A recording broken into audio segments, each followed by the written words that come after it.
All right, I think we'll get started. Great. So, thank you all so much for joining us. Welcome to our final SAVMA on Hills Diversity and Inclusion webinar. My name is Jessie Coryell. I'm the Cultural Outreach Officer for SAVMA National, and I'm also a fourth-year student at the University of Minnesota.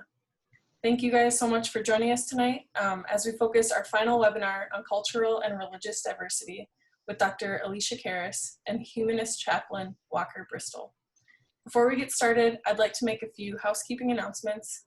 First, please make sure your microphone is muted throughout the duration of the webinar. If you have any questions, feel free to just place them in the chat and I will help to field the questions during and after the webinar. Next, this webinar will be recorded and posted to our SAVMA YouTube channel.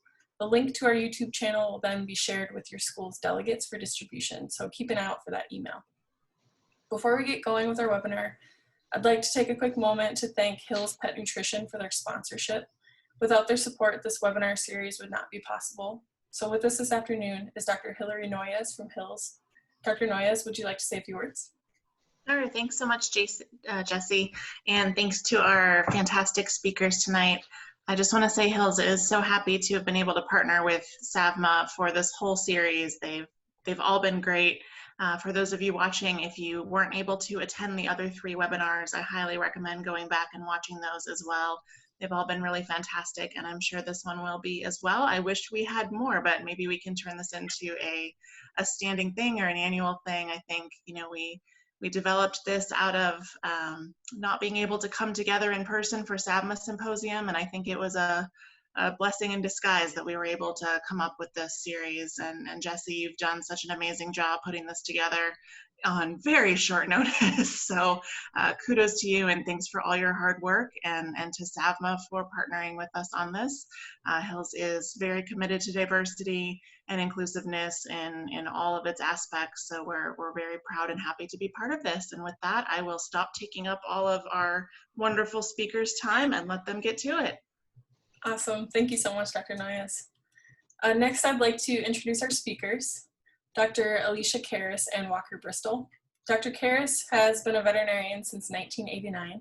She became a veterinary anesthesiologist and has spent lots of years teaching anesthesia, pain management, lab animal welfare, and things related to death and loss. She met Walker when they started working together on the Cumming School's Pet Loss Hotline. Now she runs a specialty and emergency hospital where she sees firsthand many of the issues confronting those in the veterinary field and their constituents, the clients. She said, quote, "In my long ago training, we were not specifically taught communication skills or encouraged to delve into social relationships. Now we know that just as understanding animal behavior and low stress handling is important for our patient care and well-being, these parallel skills are not optional for our human interactions either."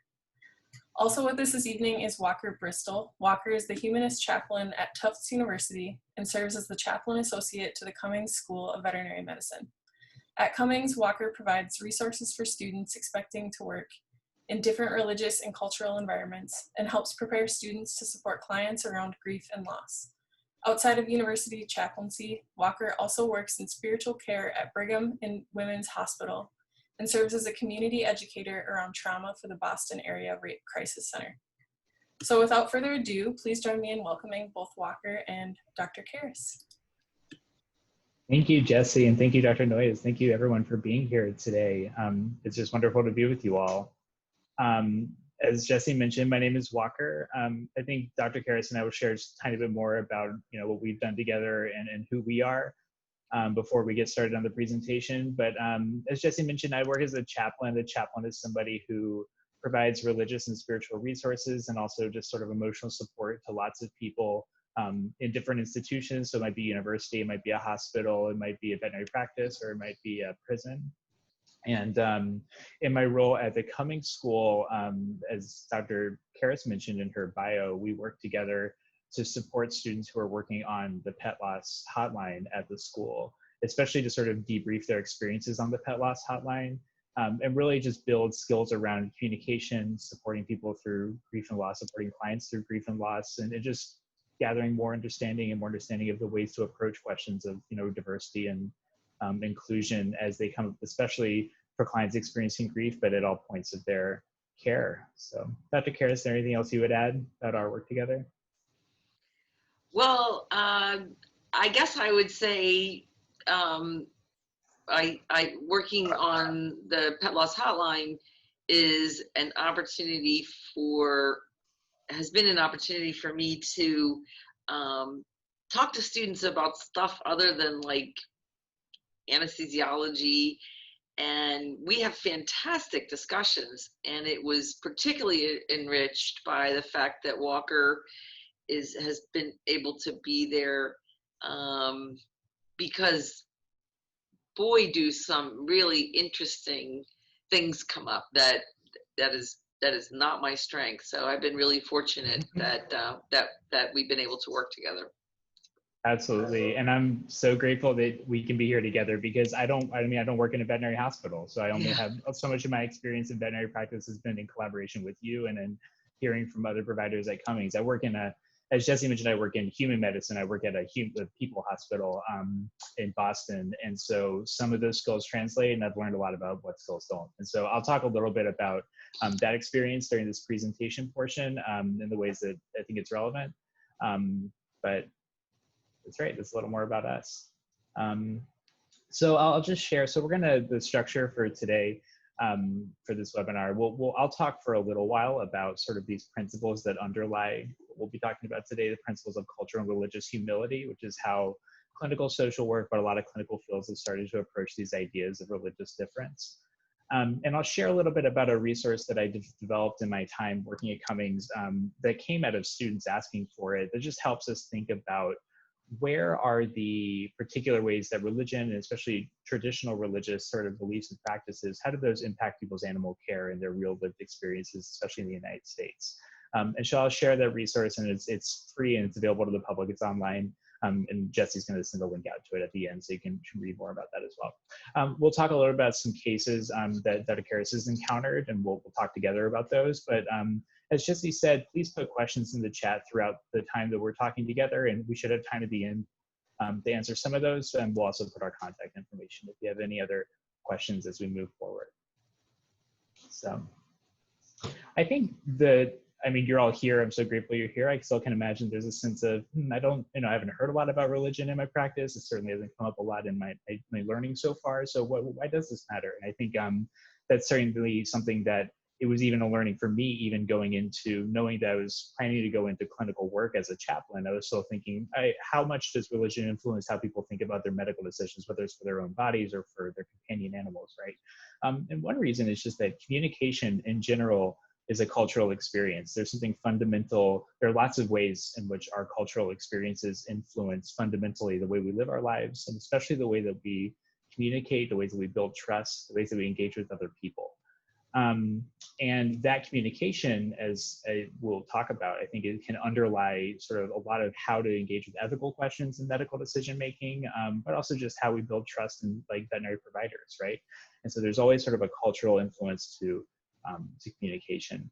And in the United States, when we talk about culture, it can sometimes feel distinct from talking about religion. I think the ideas of what we think of as culture in the mainstream of the United States may not totally seem religious, or may not be obvious in what ways that's religious, but the fundamental pieces of religion and culture historically, globally, have been very intertwined, and it's not so easy to distinguish between those. And I'll say a little more about why that is, but that's sort of why this idea of cultural humility that I'll talk about in a second, I think is very relevant to how we approach these ideas of religious difference.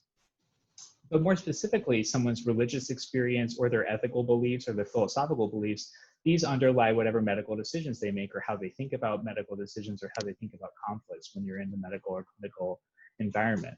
And so in order for us as providers, or us as people who support providers, to be able to engage effectively, both to communicate effectively and to have effective conversations about what the best decision is for them or for their animal, it can call on us to have at least some base understanding about what their ethics are, or at least a curiosity about what their ethics are around various decisions and things, which very often can have religious influence on them. Again, maybe even in a way that's so fundamental we may not realize it. But another reason I think all of this is really relevant, especially working in the United States, is that religion is changing a lot right now. There's quite a conversation in spiritual and religious life about what religion might look like, especially in the United States within the next 20 to 30 years. There's a phenomenon right now, it's called the rise of the nuns, but N-O-N-E-S nuns, people who would check the nun box on a religious survey, basically just reflects that increasingly younger people, millennials, Generation Z, are identifying as not religious when they're surveyed. But something that's not captured within that is, I think, something that I hear a lot, especially working at a university, which is that people have complex religious identities and complex relationships to their cultural and religious heritage. And so within this conversation about how religion is changing and this idea of like the rise of the nuns, we want to capture how people's full religious experience or their full experience of their belief systems and things are often very complex and can have influences of their family's culture, their family's religious background. And all of that can come into, again, when you enter into the clinical environment, when you're asked to make a medical decision, what kinds of things mean or matter to you and what kinds of things aren't in your goals of care. That's some reasons of why this matters. So when we cross lines of cultural and religious difference, there's just a few sort of principles important to remember, sort of that are fundamental to this idea. One is that we all have a cultural experience. It may not be obvious to all of us, partly because I think when we think of things as like touch points of that's a cultural experience for somebody else, we may not be clear what the analog is for that for us. I grew up in North Carolina and I moved to Massachusetts. And I know that when I have a very strong sense of like what it means to be a guest in someone's house, or what it means to be a guest at a dinner table. And that just seems so natural to me that it wasn't until I got to a different cultural experience, a different cultural world, that people had different perceptions of this, like whether you clear your plate, things like that. And I realized, there's something particular about my cultural experience, and often being in difference is how we realize that, right? And our culture informs lots of parts of our personal lives and our professional lives and our goals and the things in our lives. And it's just an important reminder that, we may take that for granted sometimes. But we also fully can't understand someone else's cultural experience, again, partly because it's so fundamental, it might be hard to articulate it, right? It might be hard to say like, these are my religious beliefs and this is how they inform how I live my life. Because it's very fundamental things to us. And so for that reason, there's a movement away from trying to think we can gather information and understand everyone else's experience and move towards like a position of humility, a position of, I'm willing to ask questions, I'm willing to learn more.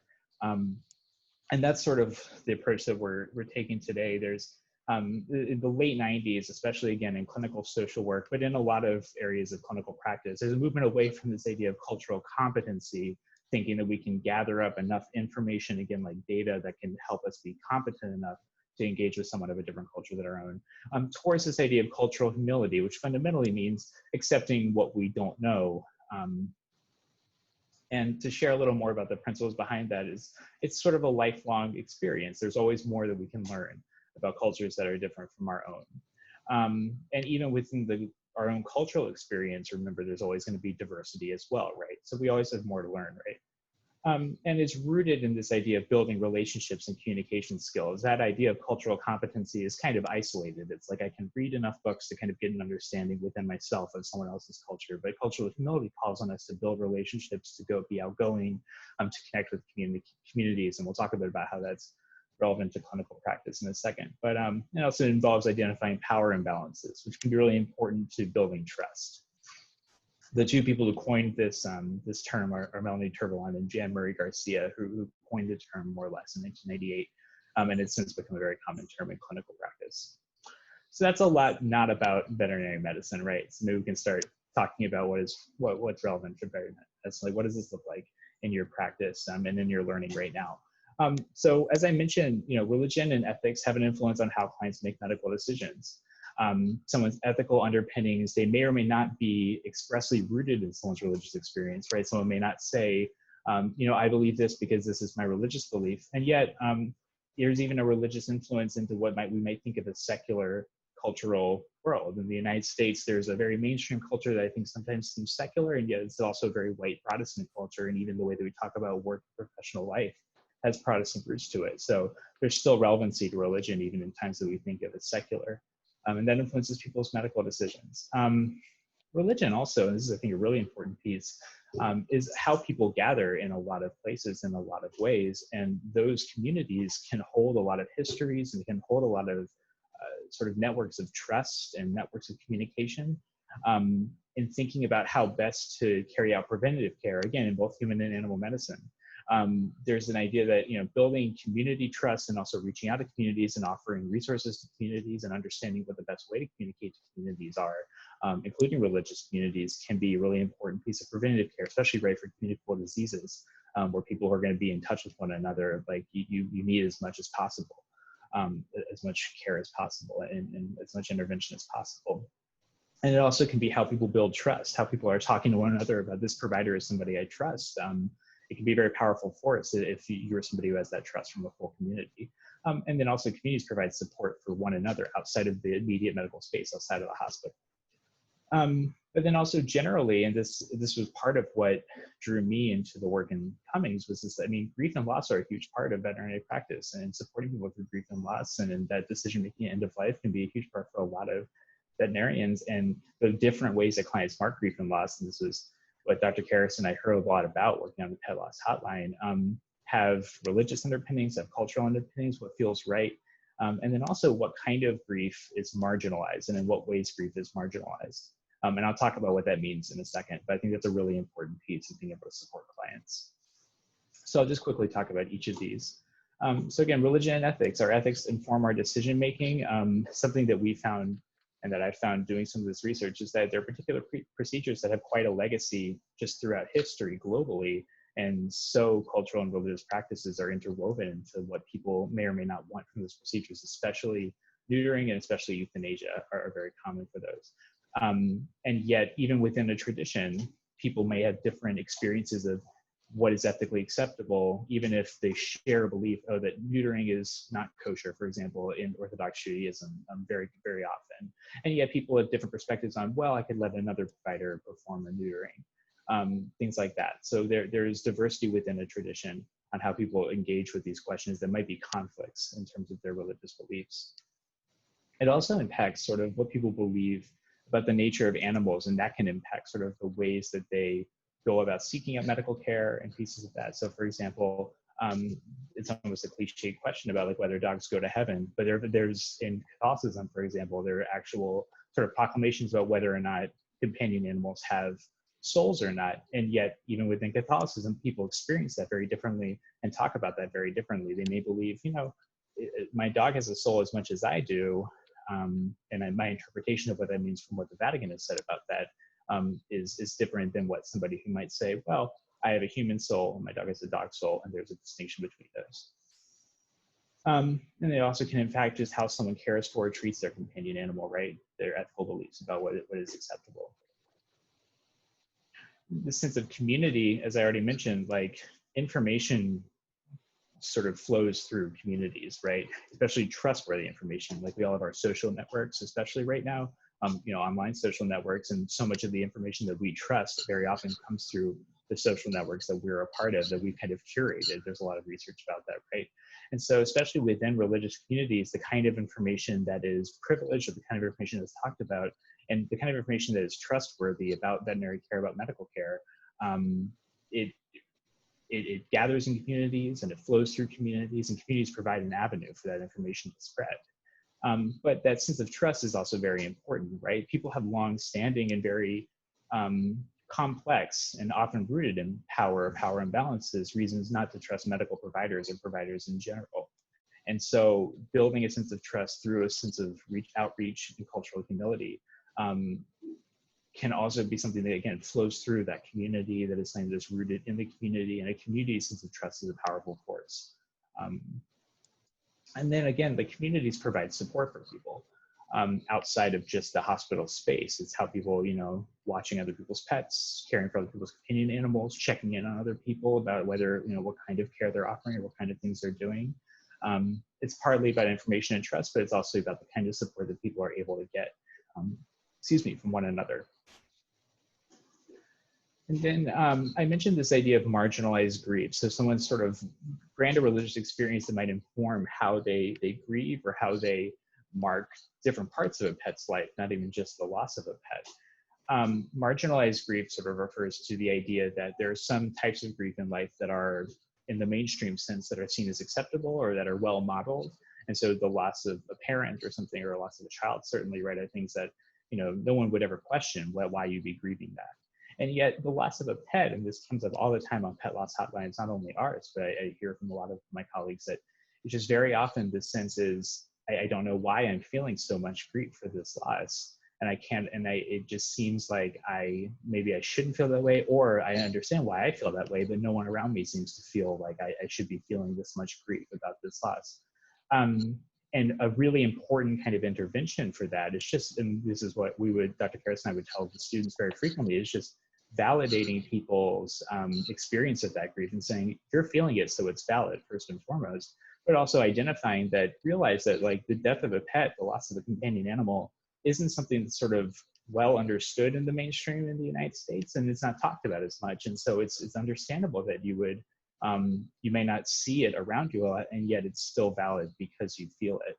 And there are religious and cultural reasons, again, where someone's grief may or may not be marginalized for the loss of a companion animal. And remember also that religion, again, it informs communication, so it informs how someone communicates the needs that they have and the needs that their dependents or their companions have. It also informs these bigger pieces, these traditions and legacies that are behind what kind of relationships people have to animals and to one another, right? And also traditions that might inform how they grieve and how they mark experiences of loss or other life transitions. And so just to conclude this part of our conversation, sort of what do these things look like in your practice?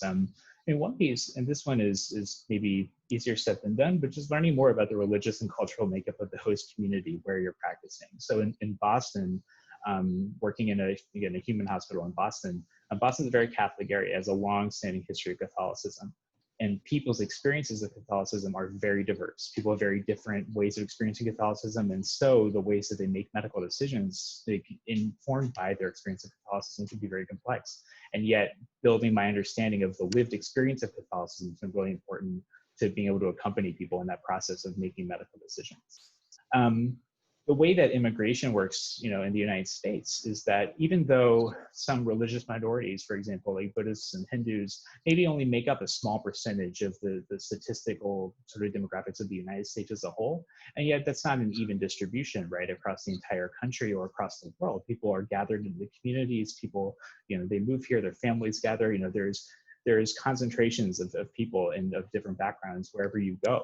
And so identifying what the communities are that are of significance, in a community where you're practicing, and seeking those out and seeking to learn more to be able to accompany them. It doesn't always have to be, it can be overwhelming to imagine, I want to be prepared for anyone, any type of religious diversity, when really I think it can often be very particular that there is a prominent Sikh Gurdwara in a community where you're practicing, and there's a lot to learn about that community if that's not your background, for example.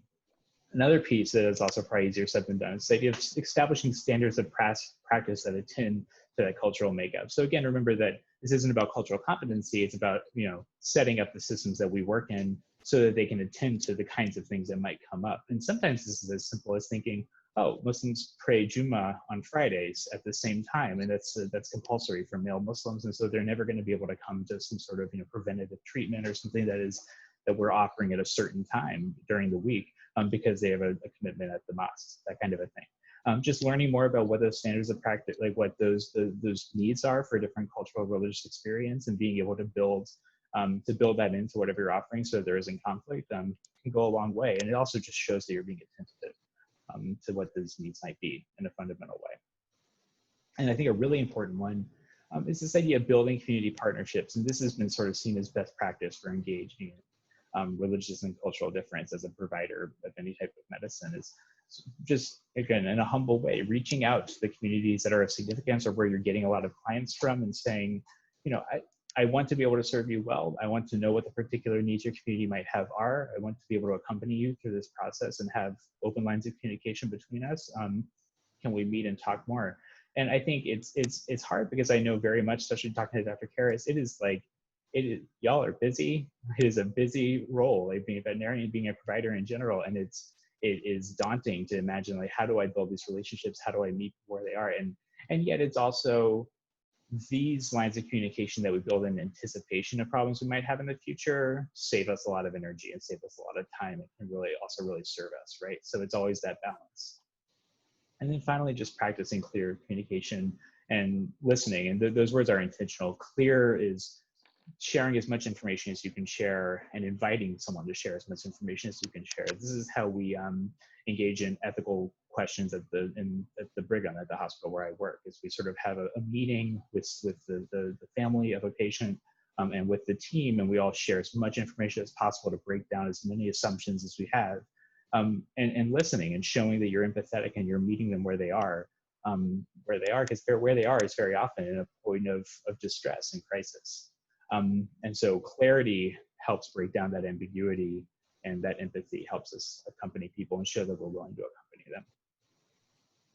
So I won't talk much longer. I just want to introduce you to this resource that we've put together. This is a resource I've worked on since about 2016. It was requested by some students at the Cumming school who were just looking to learn more about some particular religious traditions that had influenced some of the care they were offering.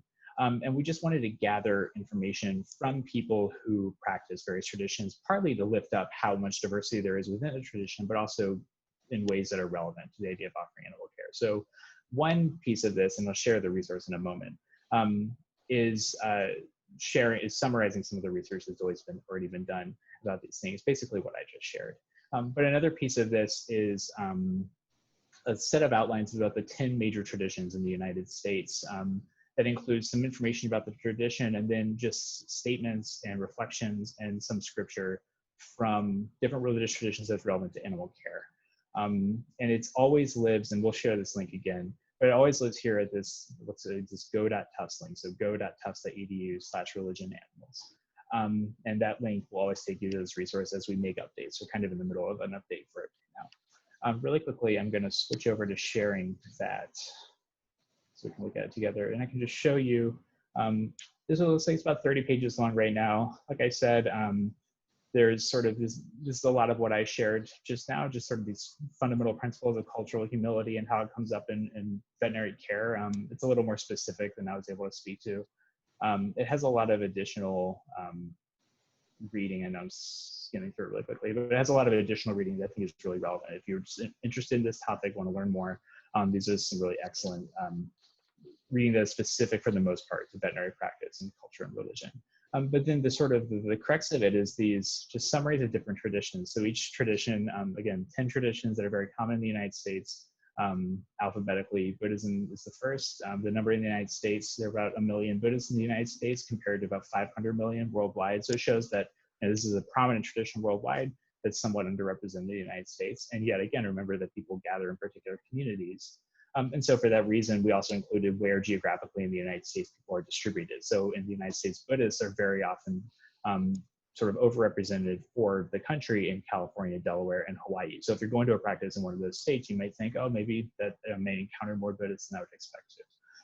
I think a really useful resource for this that I've heard from my colleagues is there's a local contact. For every tradition, there's a local contact who I work with from that tradition who I talked to about this and who is willing to just be of service and be available to answer questions. If you're working with a Buddhist community, you want to learn more, or there's something that you're trying to better understand, Priya is my colleague in the Tufts University Chaplaincy, is our Buddhist chaplain. Priya is like, I would be happy to answer questions about this. And people from Tufts who have gone on to work in different practices, I've heard from my colleagues, have been reaching out and asking questions and trying to better understand people's backgrounds. And again, here we have perspectives from within the traditions to sort of talk about these, just some different pieces that are relevant to animal care, again, especially neutering, euthanasia, tending to grief and loss. This is one example of just a conversation about, in Buddhism, how euthanasia or something similar to euthanasia might be just seen as ending someone's suffering. It's just a Buddhist framing of why someone supports euthanasia within Buddhism. So I'll go back now to PowerPoint.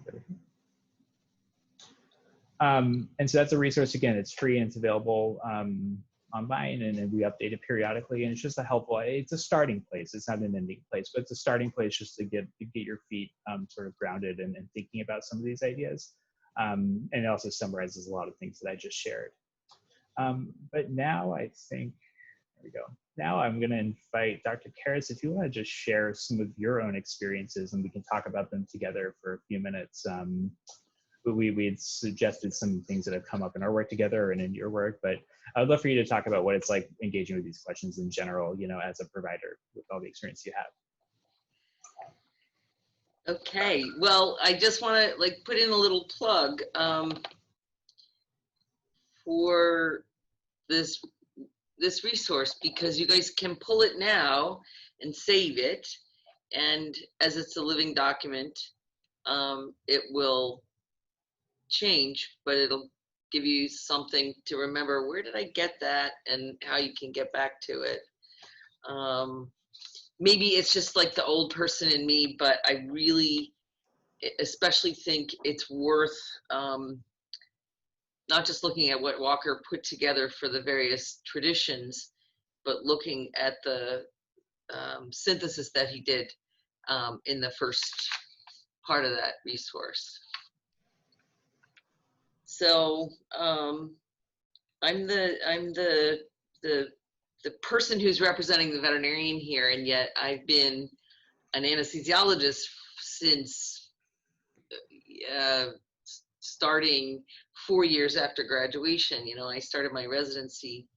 And so people who have practiced as long as I have in a community setting where they have contact with clients are gonna have even probably more experiences and more things to ask about or to talk about.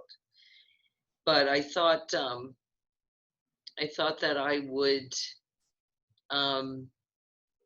start by sharing one of the experiences that I had. I started to have a chronic pain clinic, and so began to engage with pet owners specifically.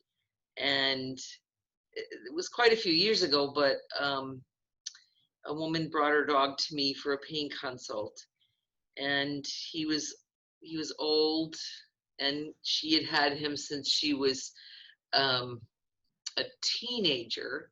So that meant that he was, you know, extremely important in her life. You know, he had been around for half of her lifespan, and he was head pressing and very agitated, and I thought he was really suffering.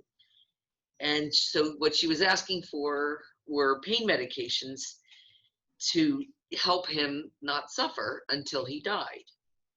And obviously, like most veterinarians, I brought up the concept of that we could treat him for a little bit, but then we were going to be able to help him by euthanizing him. And she explained that she was a Buddhist, and because of her faith, euthanasia was not an option. And I was really troubled by that. I think I can still see this dog in my mind. And I tried to talk to her about it. I don't remember doing a very good job at all. I just was kind of trying to keep it together, and I was really taken aback. And that's where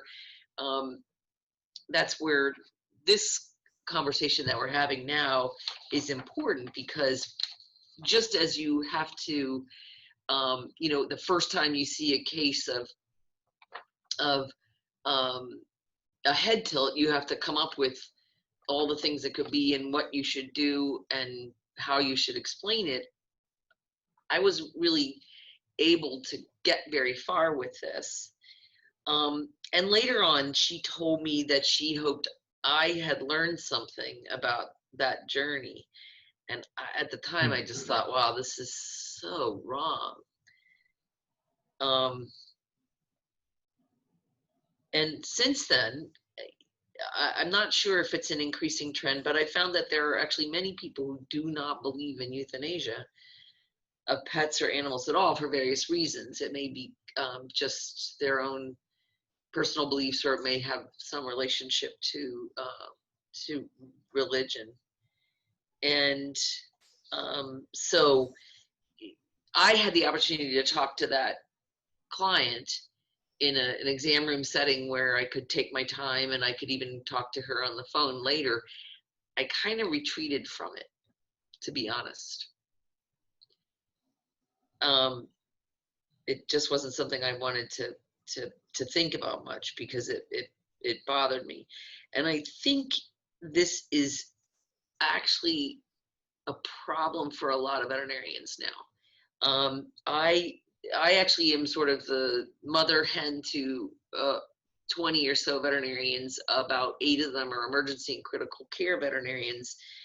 And I find them in my office troubled, angry, in distress, because a client keeps, bringing a dog in to have fluid drained, and in their vision, the animal doesn't have a good quality of life, and they start to try to have a conversation about euthanasia with the client.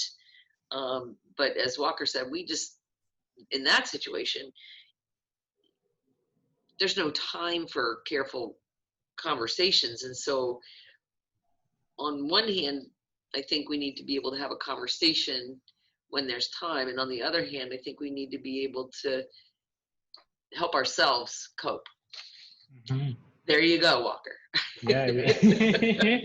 No, absolutely. And I mean, I'm really grateful you shared that out of Karis, partly just because it reflects just the truth, which is that these are not easy conversations, and very often they're in crises, right? So they're in times when it's very difficult to have to think about, like, do I have the space to have a fuller conversation or draw on all the resources of this?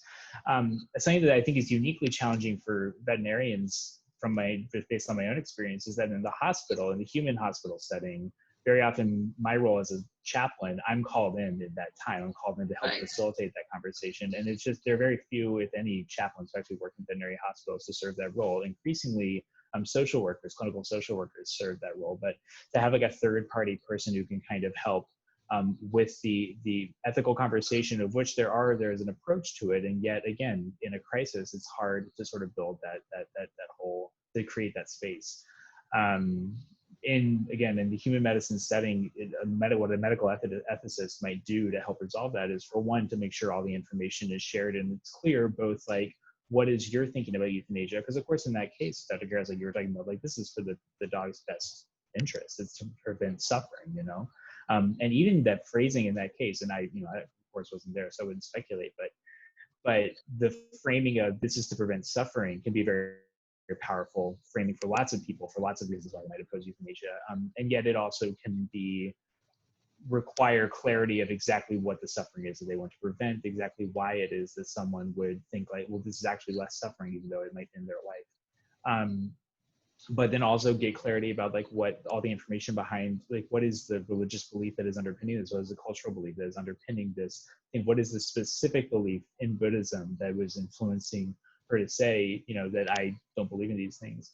And again, in the human medicine setting, sometimes the intervention is to call in someone who she does trust, or so the person does trust, to talk more about it and to have another voice that already has that trust established to frame it differently. In the hospital I work in, this often we'll call in Catholic priests to give a different framing of a question that is a Catholic religious question, but that those of us who are not Catholic, or hospital doctors who aren't Catholic, just can't necessarily provide in a convincing way, because again, like, when that trust hasn't already been built because of community partnership, you're at a point when, we have to find ways to build that trust, whatever it is, and empathetic listening can go far, but it can only go so far in building that trust. So I appreciate that as an example so much, and it's not easy, and it's not going to be, and there aren't easy answers to a lot of these questions, and these principles just help us prevent can theoretically help us prevent some of the hard conversations. And yet, of course, there are always going to be times that don't feel satisfying. And that's why, as you said, how we care for ourselves as providers, how you care for yourself as a veterinarian, is so important to give yourself the space that, this is bigger than all of us, and sometimes, and this isn't, and as much responsibility as we all feel for the people we care for, it is always going to be bigger than us, because, we not only are we not responsible for this animal's well-being or this person's well-being, but we're not responsible for all the conflicts of culture and things that might make it difficult, that make us have a different decision than they would have for their pet, their patient.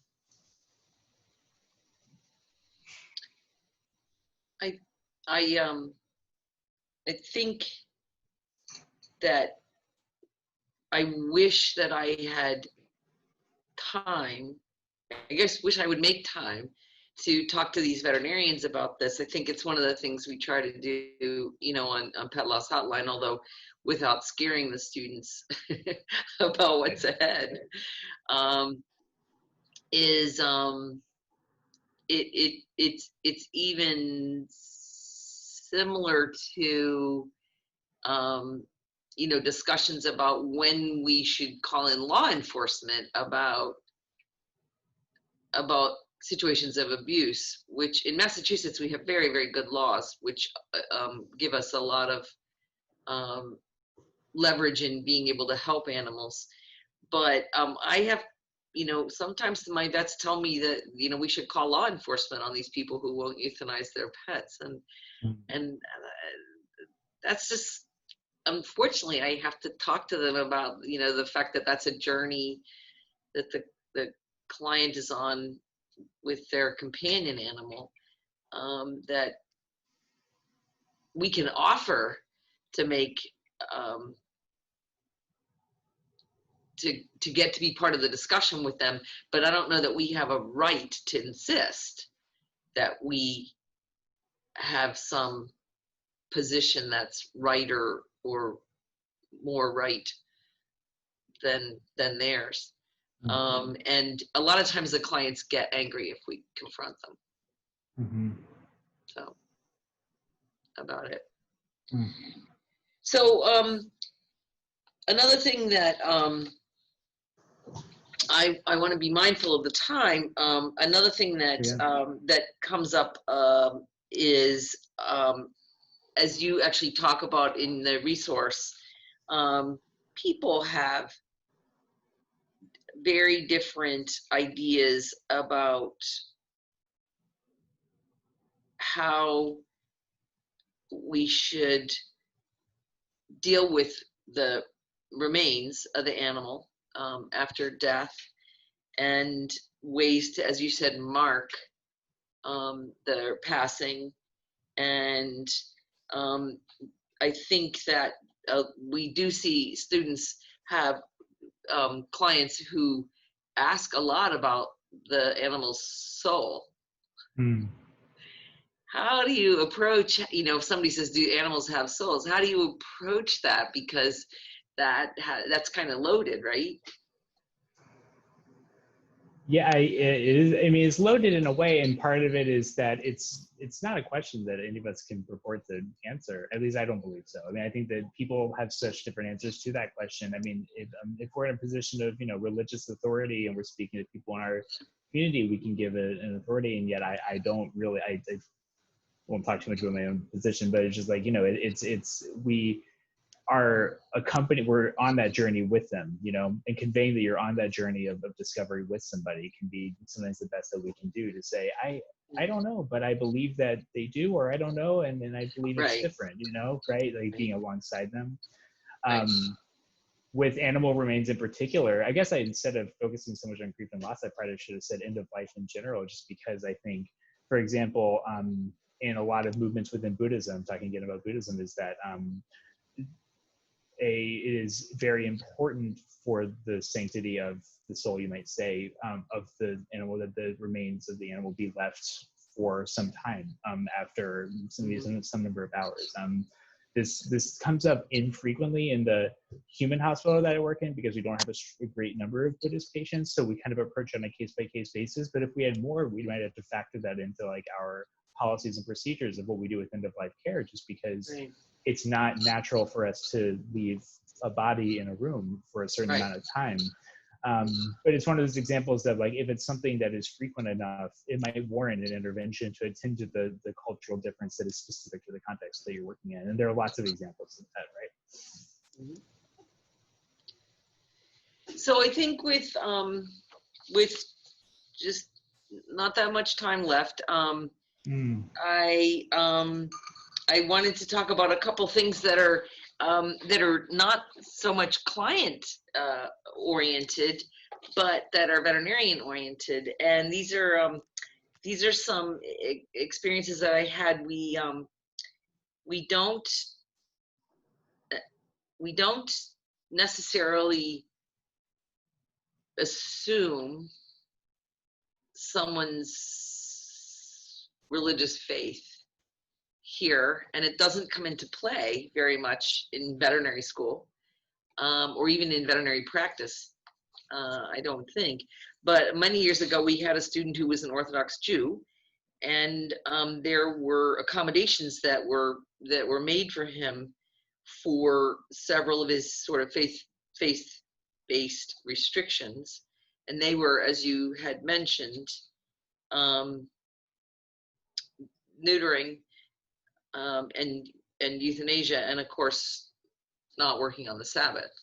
So I understand that the veterinary students who are out there right now are if you're on clinics and you're on virtual rotations, you know, you have some control over when you're at work. But it was very interesting because it was so different. It was not encountered very much. And so we also had a Muslim student in about the same era, and she had similar restrictions. Both of them were incredibly open and willing to engage in discussions. And I don't really recall much other than some word of mouth. I think we didn't have cultural humility. We were like, okay, what does that mean for me? Do I have to do all the Saturday shifts? I would love to get a do-over. You know, I would love to have dug in there with both of those individuals and to have that opportunity to have the community kind of talk together about it. But it's interesting. You know, there's, if you look, there's actually quite a bit of, I wouldn't say differing opinion, but different interpretations about what do you do. In veterinary practice, for the most part, neutering is something all veterinarians end up having to do, unless you're, you know, a clinical pathologist or radiologist or something like that. If you're in large animal practice, if you're in small animal practice, and, you know, in exotic work and zoo work and things like that. So it would be just really, it would have been super interesting to talk about why. And it also turns out, if you look, that there are different interpretations by different rabbis of the rationale behind that. Yeah. And I'd just say, I think that that's a really good example in particular of how, like I said earlier, you know, it may not be obvious how like the mainstream culture for the United States has religious underpinnings to it, but I mean, it does. I mean, we don't typically, like, we don't always expect people to work on Sunday, for example. We don't sort of like carve out time for people to pray 5 times a day. We don't have it's not natural for these structures to be in place that would accommodate these particular religious differences, because that's not the mainstream culture. And if we were in a place like Israel or in a majority Muslim country, it probably would be much more, it would be kind of a no-brainer how to approach that particular, it would be built into the structure, it would be assumed, and it would be a part of the practice. Whereas other types of religious difference would pose a problem, right? Or be a conflict, right? And so it's another case of like, on one hand, it is bigger than it requires intervention, it requires those conversations and that humility, and yet it is something that's a little bigger than us sometimes, because it is about the clash of culture in the United States, where, again, a mainstream culture that has the power to sort of set the norms is in conflict with a great deal of cultural minorities, and we have some legal protections around that, but those don't solve every problem. And there's even a culture within professions and medical professions, veterinary profession, of like what is acceptable to ask for and what is not acceptable to ask for. And so, I mean, you know much more about practice management than I do, Dr. Karis, but I think that it's the challenge of practice management is often like, how much do I attend to those needs? How much space do I build into the expectations within a practice? And how much do I offer space for empathetic conversation, but also realize that we have to meet people. Sometimes there is a middle that we do have to meet in. And part of that is also, though, I mean, my experience within working in different religious environments in the United States is partly that, there's a sense of what we call like modernity, of it's kind of a loaded term, but it's so the idea that like when you're a religious person working in the world today in the United States, again, is the context that I'm in, but again, there is a conflict presents itself because these practices that we might have aren't privileged to be just fundamental to the norms of our culture. Mm-hmm. And so, and that's something that a lot of people live with every day, and then they're very aware of it, and it's a constant challenge for them. And so it's not so much a surprise for people when these conflicts emerge. It's my experience of it, and in times when that's been true for myself, as much as it warrants conversation, and having people, especially employers, who are willing to have more conversation about these things and say, well, look, how do we mean this? Can you share more about what exactly does this practice means to you? To really get that understanding and have as little ambiguity as possible. It at least puts you on the path towards finding a solution that works for everyone, which is sometimes the most we can hope for, I think. There's no easy solutions to some of these problems, again, because they're bigger than any one individual of us. Mm-hmm. Mm-hmm. We have some really great questions. Yeah, I was looking at those. Oh, please. Okay. So the first one, she's asking, where do we as veterinarians draw the line on respecting beliefs and culture and animal abuse, either by legal definition or our own personal perspective? Because as Dr. Karis mentioned, clients don't respond well when accused of it, and once the law is called in, the trust can be gone pretty quickly. That is a very, very loaded question. Good question. Yeah. I'm reminded of, I had this like little deck of things I got in a Earthy Crunchy shop once, and I kept this one. It's in with my ID, and it's a little thing that reminds me when I see it. It says Suspend Judgment. And it's something that I don't practice often enough, but I definitely practice a lot more now than I did. And I do think that in my life's perspective, that our animals that are in our homes or in our lives or whatever are truly on a journey with us. And it can be just as horrible to be a perfectly physically healthy animal in a household with a lot of stress and maybe a lot of lack of interaction, as it can be to be a physically frail animal in a household that showers you with love every day. So I think we have to step back, and I think the opportunity, obviously, to talk about animal well-being is, it needs to happen on a veterinary emergency visit, but I think we need to have language that says, we're going to take care of, Phoebe today. I hope that we can have a conversation, or that you can have a conversation, that you've been thinking about how far you want to go with this. And then at that point, you just can't go further, because I don't know that it's necessarily more cruel than some other things that animals experience. Mm. And I think there's, I'm not sure if this was Eileen's question, where she was saying, where do we draw the line on respecting beliefs, culture, and animal abuse? And that, when I first read that, I was thinking about actually slaughter and in halal and kosher slaughter, because that could be, we can spend a whole nother half hour here talking about the uses of animals that are sort of non-pets. But Hillary actually has a comment that talk about the fact that that Temple Grandin's actually looked at this. And so Temple Grandin is a person who's truly a diplomat in the sense that she has recognized that humane slaughter of kosher and halal traditions is very troubling to a lot of us, and yet if you think about it, the whole construct of slaughter can be thought of as having some troubling aspects.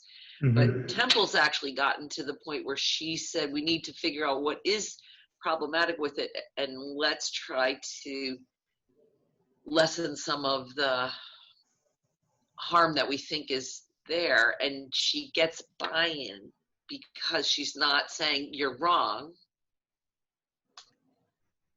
I don't know if you have anything to say about that, Walker. I would just add, I think that especially with the piece about Temple Grandin, I think reflects that not only do clients have their ethical systems, right, but we as providers or veterinarians have your own ethical systems, right? Like you have your own ethics, and then there are those external forces, right? There's like the law, and there's the standards of practice, and there's the standards within an association of providers. There are lots of things that influence, I will not do this, or I will do this, or I will not permit this to happen in my practice, or I will allow this to happen with these, restrictions. I think there are always lots of different pieces to that conversation. This isn't like a simple answer, but just that, just to say that it's not always just you drawing the line. There are lots of other lines that are being drawn at the same time, and sometimes a more effective or a more a way that can help mediate that kind of conflict is the depersonalization of saying, well, this is the standard of our practice, or this is what the standard of the law says. But I also know that that's not well explicated in a lot of places, and that makes it really difficult. Thank you both. We also had a question from Grace, which I'm glad she asked because this is my question as well. But she's wondering, how do you kind of initiate the conversation to ask them if the issues they have with the procedure or the treatment or care is associated with religion or not? Like, how are we supposed to accommodate them if we don't know, where to start with asking them about the issue? Does that make sense? That's a really good question. Absolutely. I think that on one hand, again, this is sort of a function of the culture that we live in the United States. There's what it sounds to me, the part of the question is, is it, appropriate to sort of offer to ask more about, is this a religious belief, or is this something different? Like what is the root of this, this decision that you're making, or what is the root of this conflict that you're facing? And I think that it is because we ostensibly live in some ways in a secular culture, at least medicine has a very secular culture. It's not natural to have those conversations. Those things aren't naturally a part of like what the conversation is. So on one hand, just asking questions about the why behind a decision and saying, well, this is, how I see this, decision that you're making. And it sounds like that might be different for you. I'm wondering if you can share more about why that is. But it's also not abnormal. And in fact, my experience, this is more in human medicine, but it's welcome very often to ask, could you share more if this is a religious belief or something? Very often, lots of our people we work with, have religious beliefs that would influence this kind of a decision. I wonder if that's the case for you, and it might not be, but just sort of normalizing the piece to say that, we're open to conversations about, though if the why behind this is about, religion or your own cultural experience, like we want to be able to talk about that. That's not an irrelevant piece of the experience, because people might feel anxiety about sharing that in a secular environment. And that can open the door to, again, saying that you've done it before, that you're able to do it with other people, can open the door to that conversation. I don't know, Dr. Karis, do you have experience with that or starting that conversation? I have experience with how long it has taken me in my career to practice using open-ended questions, which you guys all know you're now supposed to use, right? So tell me more about that. That's a great one. Write it on the wall. I'd love to hear your perspective on that. Is there something you'd like to share with me about that? I think those questions are,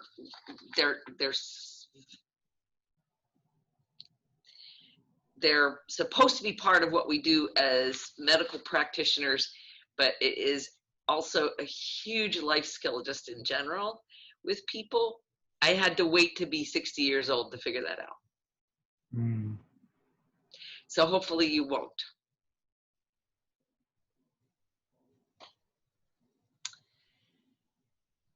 I love that. I think that's really good advice. Just because it can be, you know, I talked with both of you about this when we set this meeting up, that if something's uncomfortable, it probably means that you need to either practice it or bring it up and have that conversation. So I think that that's a really good, that's good advice. I want that on a t-shirt, Jessie. Except nobody gets to see my t-shirts now. All they see is my head. Are there any other last minute questions by anybody in the audience here tonight? We're getting some thank yous. Oh, thank you all so much. And I do want you to feel like you can write to, again, I get a lot of emails based on the resources, mostly from people from Tufts, but wherever the resources come, like I really invite you to share your questions with me or feedback if there was something that I said that you're thinking, oh, that's not really true from my experience working in veterinary medicine. It's really helpful for me to hear that also. So please feel free to write to me at least with anything that you share or any lingering questions you have. Awesome. Well, it looks like we don't have any further questions. So just one last time, I'd really like to thank you all again so much for joining us this afternoon. And thank you, Dr. Karis, Walker, and Hills Pet Nutrition for making this webinar possible. Again, just keep an eye out for an email with the SAVMA YouTube channel link. But other than that, I hope you all have a great night, and thank you for coming. Will do. Thank you, everyone. Thanks to everybody. This is really, really great hour. I appreciate your guys' time. And thanks again, Jessie, and thanks to everybody who attended all of the webinars. Have a good night, guys. Bye-bye. Bye. Bye, everyone.